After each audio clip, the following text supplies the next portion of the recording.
এদেশের গণতন্ত্রকে শক্তিশালী করার জন্য 2024-এর ছাত্র গণ অভ্যুত্থানের শহীদদের প্রত্যাশা পূরণের জন্য, জন আকাঙ্ক্ষা পূরণের জন্য আগামীতে আমাদেরকে ধানের শীষের পক্ষে একটি ভোট দিয়ে বিএনপির কে রাষ্ট্রীয় ক্ষমতায় এবং রাষ্ট্র পরিচালনার দায়িত্বে আনতে হবে।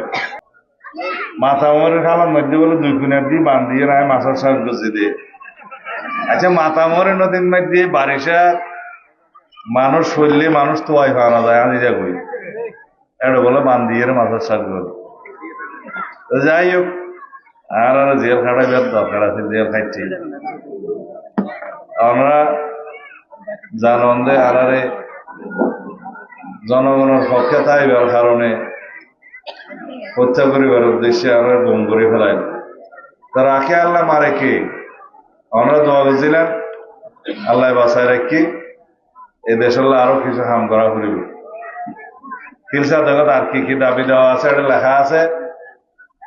আমরা ইন 20-15 দাবি 10 দিন দাবি আছে ইন বেকিনারে লেখা আছে। বোর্ডের পর ইনশাল্লাহ অনারের বৈঠক বেকন লইয়ের মতামত লই যা কিছু করা পরে এই এলাকার উন্নয়ন আল্লাহ ইনশাল্লাহ বেকিন পাস শতকরা সৎ ভোট দিয়ে আনা পরিবে তৈলে তৈলে আনা ডসাই মুখ ঘুরিয়ে ওনারাও সাহিত্য নাইও করেছে। ঠিক আছে, এটা কখন টেলিভিশন আসছে সাংবাদিক ললিতার উদ্দেশ্যে আসা এত শুদ্ধ ভাষা পাওয়া আমরা এটা শুদ্ধ ভাষা কইরে এত পয়সা না। আচ্ছা না, এটা টেলিভিশন করে দিয়ে এত লাগল শুদ্ধ ভাষা পাওয়া বলতে বাম্বু বদন না ধরো।